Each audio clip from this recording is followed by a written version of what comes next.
Hi guys, today in this video I'm going to tell you how to fix if your Ziply fiber internet connection is not working. Okay, so how you can fix this issue. So let's get started. So first of all I want to tell you, you have maybe you have different kinds of router.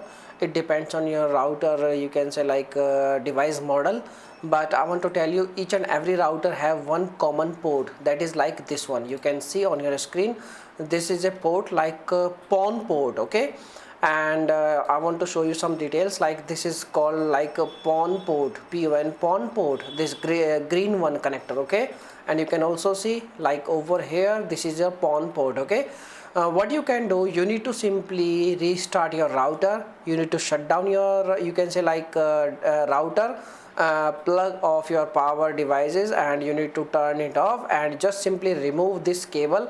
But very careful, like this cable is a very sensitive cable, and when you make lots of force on this cable, it may be break down. Okay, and you cannot fix it by manually. You have to call the technician, then they can only fix. So what you can do, you need to you need to hold this cable with on wire using this green, you can say, connector, and you can pull it out and it will reconnect this as well as on your router also. Okay, and once you can say disconnect this GPON connector, and make sure you need to remove this connector from both sides where this connector is connected.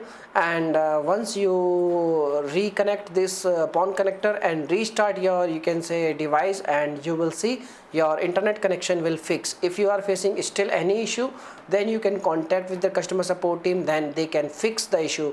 Why I'm saying like you need to remove this connector, because when you remove this connector, the cache of the files, or you can say the cache of the internet, the cache files, or you can say the bugs files will remove permanently, and your router will in the, you can say, fresh state. Okay, so by using this method, you can also, you can say, fix the issue like ZP fiber internet connection not working. Okay, so if you have any issues, you can make a comment. I will reply you very soon, and thanks for watching this video, and bye bye.